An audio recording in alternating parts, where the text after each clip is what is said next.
Hello, I hope all you are doing very much fine and I welcome you all to our channel Science of Us। Research MCQs की series का ये पहला video है और practice के लिए अपन कुछ MCQs करने जा रहे हैं जो कि एग्ज़ाम के पर्सपेक्टिव से बहुत ज़्यादा इंपॉर्टेंट है। CUET, PG, NET, GRF और research MSc nursing entrance exam और PhD के एंट्रेंस एग्जाम्स के लिए ये काफ़ी ज़्यादा बेनिफिशियल हो सकता है। जब मैं क्वेश्चन पढ़ूंगा, ऑप्शंस पढ़ूंगा, तब आपको गेस कर लेना है आपका राइट आंसर। उसके बाद मैं 3-4 सेकंड का आपको गैप दूंगा ताकि आप खुद को करेक्ट कर पाएँ या खुद एक ऑप्शन को चूज़ कर पाएँ कि ये मेरा राइट ऑप्शन है। उसके बाद जो राइट ऑप्शन होगा मैं आपको बता दूंगा कि which of the following is the primary aim of qualitative research.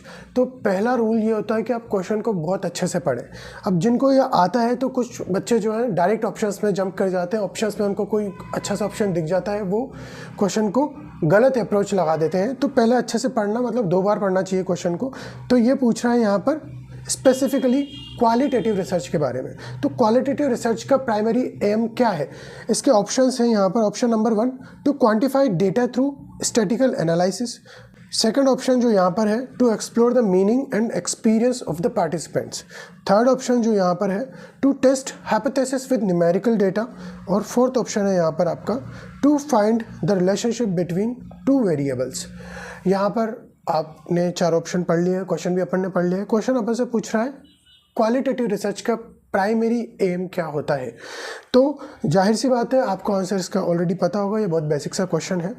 तो मैं आपको पहले ही बता देना चाहता हूँ कि फर्स्ट का मतलब यहाँ पर क्या आ गया, क्वांटिफाई। क्वांटिफाई मतलब आप न्यूमेरिकल टाइप के डेटा की बात हो रही है। और न्यूमेरिकल टाइप की आपके लिए एक ट्रिक है कि जहाँ पर न्यूमेरिकल और स्टैटिकल डेटा की बात हो वहाँ पर 99% चांस ये रहता है कि वो क्वांटिटेटिव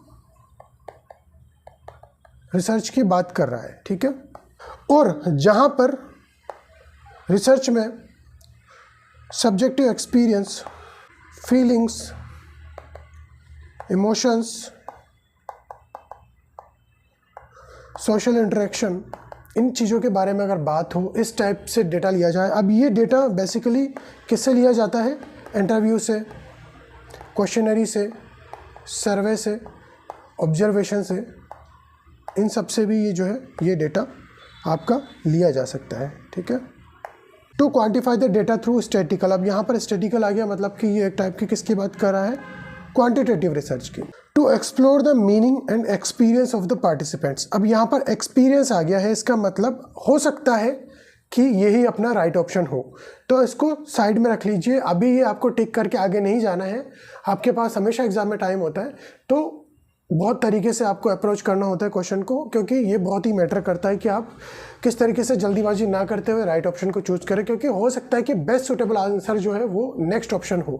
तो अपन एक बार के लिए इसको सिक्योर ऑप्शन कर लेते हैं। नेक्स्ट है आपका, to test hypothesis with the numerical data. अब यहाँ पर भी ये जो बात कर रहे हैं वो किस चीज़ की बात कर रहे हैं? न्यूमेरिकल डाटा की। तो न्यूमेरिकल डाटा भी एक टाइप का किसका फीचर है? क्वांटिटेटिव रिसर्च का। थर्ड है, to find out the relationship between the 2 variables. 2 variables के बीच में जो रिलेशनशिप जो होता है वो प्रिडिक्ट करी जाती है, उसको अपन बोलते हैं हाइपोथेसिस। अब हाइपोथेसिस को टेस्ट करने के लिए अपन क्या करते हैं? स्टैटिकल डेटा लिया जाता है और बाद में उसको एनालिसिस करके इंटरप्रेट किया जाता है और उसकी जो फाइंडिंग आती है वो भी न्यूमेरिकल डेटा में आती है। तो ये जो हाइपोथेसिस, वेरिएबल्स और स्टैटिकल डेटा है, ये सब किसका फीचर है? एक टाइप से क्वांटिटेटिव रिसर्च का। तो यहाँ पर इसमें जो है primary aim of qualitative research ये हो गया कि एक्सप्लोर करना किसको? Meaning and experience of the participant, जिन्होंने पार्टिसिपेट किया उनके एक्सपीरियंस को और जो भी उनके मीनिंग है, सब्जेक्टिव फीलिंग्स है उनको, है ना। तो ये आपका फर्स्ट क्वेश्चन यहाँ पर क्लियर हो गया। अब यहाँ पर आपको अगर लैंग्वेज समझ में ना आए तो उसके लिए मैंने आपके लिए थ्योरेटिकल भी टाइप्ड कंटेंट भी यहाँ पर है, ठीक है। तो ये आप सेव कर लें, स्क्रीनशॉट ले लें या फिर एक बार इससे पढ़ लें। Question number 2। क्वेश्चन नंबर 2 में यहाँ पर आपका, what is the most commonly used data collection method in qualitative research. अब वापस से किससे रिलेटेड है? क्वालिटेटिव रिसर्च से। अब पिछले ही क्वेश्चन में अपन ने देखा था कि क्वालिटेटिव रिसर्च में क्या होता है, अपन इमोशन, सोशल इंटरेक्शन वगैरह ये सब देखते हैं। मैं लिख के आपका टाइम वेस्ट नहीं करूँगा, है ना। अब इनको अपन मेजर करने के लिए अपन ने क्या देखा था? इंटरव्यूज़ के थ्रू, ये मेथड्स हैं, टूल्स हैं ये, कि किन के थ्रू आप डेटा कलेक्ट करते हैं। इंटरव्यूज़, ऑब्जर्वेशन, और सर्वे, इन सब के थ्रू ये हो सकता है। अब यहाँ पर आप पहले एलिमिनेट कर दें क्वेश्चनर्स, तो ये चीज़ बेसिकली जो है एक टाइप की क्वांटिटेटिव रिसर्च में ज़्यादा आपको देखने को मिलती है, तो ये आप एलिमिनेट कर दें। इंटरव्यूज़, अब ये अपना सेफ आंसर है, इसको 2 मिनट के लिए साइड में रख लें, आगे भी पढ़ लें। नेक्स्ट है एक्सपेरिमेंट। तो एक्सपेरिमेंट्स भी जो ज़्यादातर कंडक्ट किए जाते हैं, एक्सपेरिमेंट को एक्स से डिनोट करते हैं कई बार क्वांटिटेटिव रिसर्च में, तो ये भी जो है आपका क्वांटिटेटिव रिसर्च का मैटर है। सर्वे, अब सर्वे यहाँ पर थोड़ा कंफ्यूजिंग है कि सर्वे आप क्वालिटेटिव रिसर्च में भी देखते हैं, क्वांटिटेटिव रिसर्च में भी देखते हैं, तो आपको कुछ समझ नहीं आएगा कि कौन सा राइट है, ठीक है, क्योंकि दोनों राइट है। तो उस टाइम पर आप ये देखें कि क्वेश्चन में उसने ज़रूर कुछ ना कुछ हिंट आपको दिया ही होता है, तो यहाँ पर जो आपका हिंट है वो क्या है, most commonly used data collection method in qualitative research. तो मोस्ट कॉमनली तो अपन इंटरव्यूज़ ही कलेक्ट करते हैं। इंटरव्यूज़ में अपन क्या इन डेप्थ इंटरव्यूज़ लेते हैं, ताकि अपन को अपने पार्टिसिपेंट का subjective experience, feelings, observations, perspective, ये सब चीज़ें अपन को पता लग सके। तो यहाँ पर आपका जो राइट ऑप्शन है वो क्या है, बी, इंटरव्यूज़ मोस्ट कॉमनली, ये यहाँ पर है। Interviews allow researcher to gain in depth insight into the participants experience, opinions, है ना, and making the most common tool in the qualitative research. Okay, question number 3 देखते हैं, which type of the research is best suited to test a hypothesis। तो यहाँ पर की क्या है, किसके बारे में पूछ रहे हैं, to test a hypothesis, भाई किस टाइप की रिसर्च में हाइपोथेसिस को टेस्ट किया जाता है, इसका कहने का मतलब यही है। तो आप मेन चीज़ें आप पकड़ लो कि एक तो रिसर्च का टाइप पूछ रहा है ना, और बेस्ट सूटेड जो ऑप्शन दे रखे हैं उसमें से बेस्ट सूटेड, जरूरी नहीं है कि एकदम एग्जैक्ट करेक्ट आंसर आपको दिया हो, है ना। तो ऑप्शंस देख लो आप, यहाँ पर ये 4 ऑप्शन दे रखे हैं, क्वालिटेटिव, क्वांटिटेटिव, एथनोग्राफी और केस स्टडी। तो हाइपोथेसिस मतलब कि 2 वेरिएबल्स के बीच में रिलेशनशिप को प्रेडिक्ट करना रिसर्च कंडक्ट करने से पहले, ये आपका हो गया हाइपोथेसिस। अब रिसर्च कंडक्ट करके अपन उसको क्या करते हैं, टेस्ट करते हैं। तो ये चीज़ आप किस में करते हैं, यूजुअली 99% ये चीज़ किस में होती है, सबसे ज़्यादा एक टाइप की क्वांटिटेटिव रिसर्च में। और ये जो तीनों ऑप्शन आपको बाकी जो ए, सी और डी दे रखे हैं, ये एक्सप्लोरेटरी रिसर्च से बिलोंग करते हैं। मतलब कि इनमें न्यू थ्योरीज को डेवलप करना या कोई फिनोमेना को समझना, वो इन रिसर्च स्टडीज़ का नेचर होता है। केस स्टडी में भी आप किसी भी रेयर डिजीज़ की इन डेप्थ स्टडी करते हैं। न्यू थ्योरीज को जनरेट करने के लिए भी ये बहुत काम की चीज़ है, मतलब इसी के थ्रू वो चीज़ होती है ना। और कोई भी फिनोमेना को अंडरस्टैंड करने के लिए इस टाइप की रिसर्च की जाती है। तो यहाँ पर आपका बेस्ट सूटेड जो आंसर है वो कौन सा है, option number B. Question number 3 हो गया आपका, वही यहाँ पर इन्होंने ये रेशनल दिया हुआ है। Quantitative research use structured methods like experiments, structured एकदम ऑर्गेनाइज्ड, स्टेप बाय स्टेप, एकदम पहले से ही प्री डिसाइडेड चीज़ें होती है, इसमें कुछ भी अनसर्टेन नहीं होता है, एकदम सर्टेन और बहुत ही सटीक इनका स्ट्रक्चर होता है। Question number 4, in quantitative research what is the primary role of hypothesis, hypothesis का प्राइमरी रोल क्या है। तो यहाँ पर option A, B, C, D आप देख लें। To provide a framework for literature review, to explore participants feelings, to predict the relationship between 2 variables and to generate new theories. अब यहाँ पर आपने ये 4 ऑप्शन देख लिए होंगे, 4 ऑप्शन देखते ही आपको आइडिया लग गया होगा कि आपका जो राइट ऑप्शन है वो क्या है, ऑप्शन नंबर सी। अब अपन रैशनलाइजेशन करते हैं। To provide a framework for literature review, अब आपको पता है कि लिटरेचर रिव्यू के लिए फ्रेमवर्क देना हाइपोथेसिस का रोल नहीं है। हाइपोथेसिस से लिटरेचर रिव्यू का कोई लेना देना नहीं है। लिटरेचर रिव्यू का मतलब यहाँ पर यह होता है कि प्रीवियस स्टडी जो ऑलरेडी कंडक्ट हो चुकी है उनको आप एक बार गो थ्रू कर लें कि अभी तक क्या क्या फाइंड आउट हो चुका है। तो वो होता है आपका लिटरेचर रिव्यू। जो प्रीवियस स्टडीज है उनको अपन क्या बोलते हैं, लिटरेचर, ओके और उसको अपन कर रहे हैं रिव्यू। तो उसका जो फ्रेमवर्क है वो हाइपोथेसिस डिसाइड नहीं करता है। नेक्स्ट जो चीज़ है वो क्या है, to explore the participants feelings, जैसे कि मैंने आपको बताया कि वही है ना, feelings, emotions, social interaction, behaviour, यही सब किसका पार्ट है, क्वालिटेटिव रिसर्च का। और क्वालिटेटिव रिसर्च का अपना लेना देना नहीं है क्योंकि क्वेश्चन किसका पूछ रहा है, इन क्वांटिटेटिव रिसर्च। तो ये भी आपका क्या हो गया, गलत ऑप्शन। तो 2 गलत ऑप्शन अपन ने एलिमिनेट कर दिए। To generate new theories typically जो जनरेट करती है वो एक टाइप की क्वालिटेटिव रिसर्च जनरेट करती है। क्वांटिटेटिव रिसर्च एग्जिस्टिंग थ्योरीज पे वर्क करती है, जो एग्जिस्टिंग नॉलेज है उसको ही और ज़्यादा रिफाइन करती है या उनको एक्सपांड करती है। और न्यू थ्योरीज जो बेसिकली है वो क्वालिटेटिव रिसर्च जनरेट करती है इन नेचर, है ना। अब जो थर्ड ऑप्शन है वही आपका राइट ऑप्शन है, चाहे वो आता हो या नहीं आता हो। कई बार आपको तीनों आते हैं, एक नहीं आता है तो वो राइट निकल जाता है। कई बार आपको स्ट्रांगली एक ऑप्शन का आइडिया होता है कि ये राइट है तो ये राइट है। तो दो वेरिएबल्स के बीच में रिलेशनशिप को प्रिडिक्ट करना किसका काम है? हाइपोथेसिस का काम है। और हाइपोथेसिस मोस्टली जो है किस में क्रिएट करी जाती है और टेस्ट करी जाती है? क्वांटिटेटिव रिसर्च में। किसके थ्रू? स्टैटिकल डेटा के थ्रू, है ना, स्टैटिकल और न्यूमेरिकल डेटा के थ्रू। तो यहाँ पर ये आपके करेक्ट ऑप्शन है, आप एक बार इनको पढ़ लेना वीडियो पॉज करके, वही सेम चीज़ दे रखी है। क्वेश्चन नंबर 5 देखें आप, which of the following is the key characteristic of qualitative research. किसका क्वेश्चन है? क्वालिटेटिव रिसर्च का। की कैरेक्टरिस्टिक किसका पूछ रहा है? क्वालिटेटिव रिसर्च का। Large sample size, objective measurement, subjective interpretation और न्यूमेरिकल डेटा। तो अब यहाँ पर आप दो चीज़ें देखिए कि सैंपल साइज लार्ज है। सपोज करो कि आपकी पॉपुलेशन जो है, आपका सैंपल जो 1000 of peoples are there in your study, है ना, of participants are there in your study. अब उनका सैंपल लेना और फिर उस डेटा को संभालना, एनालिसिस करना, फिर इंटरप्रिटेशन करना, ये क्वालिटेटिव रिसर्च में कंप्लीटली पॉसिबल नहीं होता है।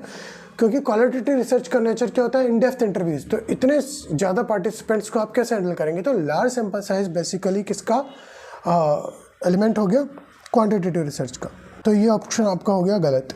नेक्स्ट है ऑब्जेक्टिव मेजरमेंट। ऑब्जेक्टिव मेजरमेंट मतलब कि जो चीज़ें मेजर करी जा सकती है। अब आप जानते हैं कि फीलिंग्स मेजर नहीं करी जा सकती, जैसे कि हैप्पीनेस, स्ट्रेस, सैडनेस, ये चीज़ें मेजर नहीं करी जा सकती। या कोई इमोशंस या कोई एक्सपीरियंस जो किसी ने एक्सपीरियंस किया है, उसको आप कैसे मेजर कर सकते हैं, है ना। तो वो एक टाइप की सब्जेक्टिव फीलिंग हो गई है, तो उसको मेजर नहीं कर सकते। लेकिन कुछ चीज़ें हैं जो मेजर कर सकते हैं, जैसे कि आजकल तो वन पेन मेजर कर सकते हैं, कुछ स्केल्स आते हैं, ठीक है, और हाइट मेजर कर सकते हैं, वेट मेजर कर सकते हैं, है ना। तो जो मेजरेबल डेटा है वो क्या है? Objective data. वो किसमें यूज होता है? बेसिकली क्वांटिटेटिव रिसर्च में, है ना। और न्यूमेरिकल डेटा भी एक टाइप का किसका पार्ट हो गया? क्वांटिटेटिव रिसर्च का। को एक बार पढ़ ले, सेम चीज़ दे रखी है। ऑप्शन नंबर जो है सी आपका राइट ऑप्शन है। क्वेश्चन नंबर 6 है आपका, यहाँ पर क्वेश्चंस का लेवल धीरे धीरे थोड़ा सा बढ़ता जाएगा। और इसे primary data collection tool in quantitative research. अब डेटा कलेक्शन टूल्स के बारे में आपको बता दूं कि टूल्स क्या होते हैं। जब भी आपकी रिसर्च होती है तो आप जब सिनॉप्सिस प्रेजेंट करते हैं तो उस टाइम भी आपसे पूछा जाता है कि आपके टूल्स क्या हैं, आप किस हिसाब से अपना डेटा कलेक्ट करोगे। तो किस चीज़ों के थ्रू आप अपना डेटा कलेक्ट करते हैं उसको अपन क्या बोलते हैं? टूल्स बोलते हैं। कुछ टूल्स ऑलरेडी कुछ साइट्स पे अवेलेबल होते हैं, कुछ टूल्स अपन को खरीदने पड़ते हैं, कुछ टूल्स अपन को बनाने पड़ते हैं। जैसे कि कुछ क्वेश्चनर्स है, कुछ स्केल्स है, वो क्या है? इनके थ्रू आप अपना डेटा अपने पार्टिसिपेंट से कलेक्ट करेंगे, तो वो क्या हो गया आपका? Data collection tool. अब क्वांटिटेटिव रिसर्च में किस टाइप से ये किया जाता है? तो अब यहाँ पर ऑप्शंस देख लीजिए आप, ऑब्जर्वेशन, इंटरव्यूज़, ऑब्जर्वेशन, सर्वे और फोकस ग्रुप। अब यहाँ पर मैं आपको बता दूँ कि इंटरव्यूज़ आप काट दें क्योंकि क्वांटिटेटिव रिसर्च की बात हो रही है। ऑब्जर्वेशन को भी आप एलिमिनेट कर दें क्योंकि क्वांटिटेटिव रिसर्च की बात हो रही है। सर्वे, अब सर्वे ने आपने देखा कि सर्वे जो है एक टाइप का ऐसा डेटा कलेक्शन टूल है जो कि क्वालिटेटिव रिसर्च में भी काम आता है। दिए हुए ऑप्शंस में सिर्फ सर्वे ही एक ऐसा टूल है जो कि मोस्ट कॉमनली काम आता है क्वांटिटेटिव रिसर्च का डेटा कलेक्ट करने के लिए, ठीक है। फोकस ग्रुप भी जो है एक टाइप का क्वालिटेटिव डेटा में। तो ऑप्शन नंबर सी आपका यहाँ पर राइट ऑप्शन हो जाता है। ये रैशनल देख लीजिए आप, interviews, observation, focus group are typically used in qualitative research. Which type of sampling is most common in qualitative research. Exam के हिसाब से क्वेश्चन बहुत ही ज़रूरी है, इंपॉर्टेंट है। अब मैं आपको बता दूं कि ये क्या पूछ रहा है? मोस्ट कॉमन सैम्पलिंग का टाइप, सैम्पलिंग के टाइप होते हैं। अब सैम्पलिंग क्या होती है मैं आपको बताता हूँ। तो किसमें? क्वालिटेटिव रिसर्च में। तो क्वालिटेटिव रिसर्च में ऐसा कौन सा टाइप है सैम्पलिंग का जिससे आप सैंपल्स को लेते हैं? तो सैंपल्स क्या होते हैं? मतलब कि आपकी पॉपुलेशन में से टारगेट पॉपुलेशन आपको लेनी है।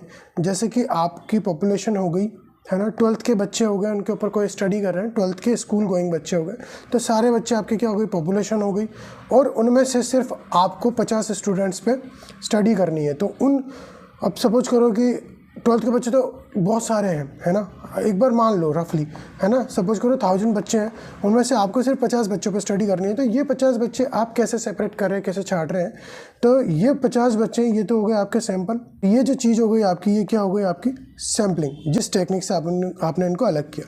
तो वो सैम्पलिंग का कौन सा मेथड है जो मोस्ट कॉमनली यूज़ किया जाता है किसमें? क्वालिटेटिव रिसर्च में। Sampling, random sampling most commonly quantitative research में यूज़ करी जाती है। जैसे कि 100 बच्चों का ग्रुप है, उसमें से सिर्फ आपको 10 बच्चे छांटने हैं, आप कैसे भी छांट लें। अब रैंडम का मतलब आप सपोज करें लॉटरी मेथड से ले लें, है ना, कोई जार में उनका नाम डाल दिया, फिर रैंडमली कोई भी चिट निकाल लिया और उस हिसाब से, तो ये क्या हो गया आपका रैंडम। तो ये रैंडम सैम्पलिंग जो है एक्सपेरिमेंट के हिसाब से बहुत ज़्यादा इंपॉर्टेंट है, इसलिए इसको क्वांटिटेटिव सैम्पलिंग में ज़्यादातर यूज़ किया जाता है। अब स्ट्रेटिफाइड का मतलब यहाँ पर क्या हो गया, स्ट्राटा। स्ट्राटा एक टर्म है, स्ट्राटा का मतलब होता है सब ग्रुप्स, मतलब कुछ ग्रुप्स बना सकते हैं अपन, जैसे कि 20 मेल्स 20 फीमेल्स। तो ये क्या हो गया, आपने ग्रुप बना के अगर आपने सैम्पलिंग करी तो ये क्या हो गया, स्ट्रेटिफाइड सैम्पलिंग। नेक्स्ट जो चीज़ है वो क्या है आपकी पर्पजिव सैम्पलिंग। अब पर्पजिव सैम्पलिंग मतलब कि इसमें मतलब आपको आपका एक पर्पज है, उस हिसाब से आपको चाहिए। फॉर एन एग्जांपल आप ले लें कि आपको साइकोलॉजिकल एक्सपीरियंस चेक करना है किन लोगों का जिनकी हार्ट सर्जरी हुई है, ठीक है। तो अब आप इसका सैंपल जो लोगे वो किन को लोगे, जिनकी हार्ट सर्जरी हुई है उन्हीं को तो लोगे। तो ये आपका पर्पज को फुलफिल कर रहा है, ठीक है। तो all the patients who have undergone the cardiac surgeries are to be selected in our sampling, है ना। This is called for their psychological experience. तो ये एक टाइप का क्वालिटेटिव रिसर्च का वो हो गया। तो क्वालिटेटिव रिसर्च में आप मोस्टली जो है पर्पजिव सैम्पलिंग करते हैं, ये आपका करेक्ट ऑप्शन हो गया, ठीक है। फिर भी लास्ट में आप देख लें सिस्टमेटिक सैम्पलिंग। सिस्टमेटिक सैम्पलिंग के बारे में मैं आपको बता दूं, सिस्टमिक सैम्पलिंग क्या होती है। सिस्टमिक सैम्पलिंग में 1, 10, है ना, फिर 10, फिर 10, फिर 10 और ये 100 तक है। तो मतलब कि 100 बच्चों में से हर 10वां बच्चा आप ले रहे हो, तो ये क्या हो गया, सिस्टमिक सैम्पलिंग हो गई। तो सैम्पलिंग के बारे में अभी इतना सही, क्योंकि अपने पास और भी चीज़ें अपन को करनी है, तो आपको थोड़ा सा आइडिया लग ही गया। ये यहाँ पर इसके बारे में दे भी रखा है। क्वेश्चन का लेवल थोड़ा सा बढ़ाते हैं। क्वेश्चन नंबर 8, ये क्वेश्चन बहुत ही अच्छा है। Triangulation is use in research to. बाकी ये जो चीज़ें हैं ये सब किससे रिलेटेड है, क्वांटिटेटिव रिसर्च से रिलेटेड है। स्टेप बाय स्टेप अपन समझते हैं। Increase sample size. अब सैम्पल साइज बढ़ाने से क्या होता है कि जैसे कि आपकी अभी सैम्पल साइज है 500 है, अब आपने सैम्पल साइज बढ़ा के 1000 कर दिया, तो 1000 करने से क्या होगा कि हो सकता है कि आपकी फाइंडिंग्स जो भी है, आपकी रिसर्च फाइंडिंग, उससे आपकी रिलायबिलिटी जो है वो बढ़ जाए, लेकिन कि वैलिडिटी कहीं ना कहीं डिस्टर्ब होती है, ठीक है। एंगुलेशन एक ऐसा मेथड है जिससे कि वैलिडिटी और रिलायबिलिटी दोनों को कंबाइंडली एक रिसर्च स्टडी में बढ़ाया जाता है। मतलब कि बहुत ही ऑथेंटिक रिसर्च निकल के आए, मतलब कि रिलायबल भी हो और उसकी वैलिडिटी भी ना हिले, है ना। तो ये जो चीज़ है ये ट्रायंगुलेशन मेथड्स के थ्रू करी जाती है। तो ये मिलता जुलता ऑप्शन कौन सा है, एंश्योर वैलिडिटी। तो वैलिडिटी को जो ज़्यादातर बढ़ाता है वो कौन सा मेथड है, ट्रायंगुलेशन, ठीक है भाई। रिलायबिलिटी तो आप सैम्पल साइज बढ़ा के भी बढ़ा सकते हो कि भाई इतने ज़्यादा लोगों पे आपने एक्सपेरिमेंट की, जिससे आने वाली फाइंडिंग है वो क्या हो सकती है, जनरलाइज बहुत अच्छे से हो सकती है, राइट। और वैलिडिटी को आपको बढ़ाने के लिए क्या करना होता है, ट्रायंगुलेशन मेथड का यूज करना होता है। एनालाइज न्यूमेरिकल डेटा, ये तो एक टाइप का क्वांटिटेटिव रिसर्च का एक फीचर हो गया, है ना। टेस्ट हाइपोथेसिस से भी क्वांटिटेटिव रिसर्च का फीचर हो गया, तो ये इसमें यूज नहीं किया जाता है। ट्रायंगुलेशन का मतलब क्या होता है कि कंबाइंडली आप वैलिडिटी को इंश्योर करते हैं मल्टीपल थ्योरीज और मल्टीपल मेथड्स को लगा के। अब वो आपको बिल्कुल समझ में आ रहा होगा, पर मैं आपको अभी 1 सेकंड में बता रहा हूँ। सीधा आ जाइए, यहाँ पर मैंने आपके सपोर्ट के लिए एक टेबल लगाई है। ट्रायंगुलेशन मेथड, यहाँ पर ये देखिए मेथड, है ना, यूजिंग डिफरेंट मेथड, मतलब कि सेम पार्टिसिपेंट्स पे इंटरव्यू भी आप ले लो और ऑब्जर्व भी आप उनको कर लो, तो इससे क्या होगा, आपके जो रिजल्ट आएगा उसकी वैलिडिटी बढ़ेगी, ठीक है। Example, studying patients anxiety through interview and direct observation. आपने इंटरव्यू भी ले लिया, इंटरव्यू में भी आपने उनका एंजाइटी का लेवल देख लिया और ऑब्जर्वेशन में भी देख लिया, तो ये क्या होता है, क्वालिटेटिव रिसर्च में काम की चीज़ है, ठीक है। अब ये तो हो गया मेथड ट्रायंगुलेशन। डेटा ट्रायंगुलेशन क्या होता है, collect data from different resources. अलग अलग रिसोर्सेज से आप जो है अलग अलग सोर्सेज से आप डेटा कलेक्ट करें, जैसे कि फैमिली मेम्बर से ले लें, नर्स से ले लें, पेशेंट से ले लें, है ना, जहाँ से भी आपको मिले, अलग अलग जगह से, ताकि आपका जो डेटा है वो ये डेटा ट्रायंगुलेशन मेथड है, मतलब अलग अलग चीज़ों को कंबाइंडली आप ले रहे हैं ताकि वैलिडिटी जो है स्ट्रॉन्ग रहे आपकी, है ना। रिसर्चर्स ट्रायंगुलेशन, मतलब कि मल्टीपल रिसर्चर्स सेम स्टडी को अलग अलग रिसर्चर कंडक्ट करें तो क्या रिजल्ट वही आता है, तो इससे भी आपकी वैलिडिटी चेक हो जाती है ना। वैलिडिटी का मतलब अ टूल और a instrument measures what it tend to measures. जैसे कि इंच टेप से आप वेट नहीं नाप सकते, हाइट ही नापेगा, तो वो हर जगह हाइट ही नापे। तो अलग अलग रिसर्चर भी अगर सेम स्टडी को कंडक्ट कर रहा है तो वो उसी को वही चीज़ मेजर करे जो वो मेजर करने के लिए बना हुआ है, उस चीज़ को अपन बोलते हैं वैलिडिटी। और अगर कोई भी टूल कितनी भी बार मेजर करने पर सेम रिजल्ट दे रहा है, ठीक है, कितनी भी बार फ्रिक्वेंसी में, तो वो क्या हो गई आपकी रिलायबिलिटी, मतलब आपको उसको भरोसेमंद वाली बात है ना। तो ये आपका ट्रायंगुलेशन के बारे में हो गया। तो यहाँ पर ये क्वालिटेटिव रिसर्च से ज़्यादातर बिलोंग करता है। यूजेस मल्टीपल रिसोर्सेज और methods like interviews, observation, documents to confirm the finding and increase the validity in qualitative research. तो ये यहाँ पर आपका वैलिडिटी से रिलेटेड जो आपका ऑप्शन है ये क्या हो गया, टाइप का राइट ऑप्शन आपका हो गया। नेक्स्ट आपका जो है 9th क्वेश्चन है, which of the following best describe the quantitative research. अब इसमें तो कुछ है ही नहीं है, तो मामूली सा क्वेश्चन है। इंटरप्रेट एंड एक्सप्लोरेटरी, ये क्वालिटेटिव है, ठीक है। स्टैटिकल क्वांटिटेटिव है। नरेटिव एंड डिस्क्रिप्टिव, ये भी क्वालिटेटिव है। सब्जेक्टिव आ रहा है, एक्सप्लोरेटरी आ रहा है ना, नरेटिव आ रहा है, डिस्क्रिप्टिव आ रहा है। ये कैट किस टाइप की रिसर्च हो गई, क्वालिटेटिव है ना। और यहाँ पर सिर्फ स्टैटिकल एंड ऑब्जेक्टिव आ रहा है, तो ये हो गया आपका क्वांटिटेटिव। तो इसमें तो ज़्यादा कुछ है ही नहीं, है ना। नेक्स्ट आपका लास्ट क्वेश्चन है, which research method is commonly use to study rare और यूनिक केसेस। ऑप्शन आपके क्या हो गए, survey, experiment, case study, correlation study. तो केस स्टडी में ही आप क्या करते हैं, रेयर और यूनिक केसेस को पूरी तरीके से समझने की कोशिश करते हैं। अपन ने रिसर्च के टाइप से रिलेटेड कुछ इंपॉर्टेंट क्वेश्चन पढ़ लिए, जिनमें आप डिफरेंशिएट कर सकते हैं अच्छे से कि क्वालिटेटिव रिसर्च और क्वांटिटेटिव रिसर्च में क्या क्या डिफरेंस जो है आपको देखने को मिल सकते हैं। Thank you very much. Channel को लाइक, शेयर एंड सब्सक्राइब कर दें। और अगर आपको किसी स्पेसिफिक टॉपिक से रिलेटेड कुछ MCQs, PYQs चाहिए, आप मुझे बस बताएं। Do let me know.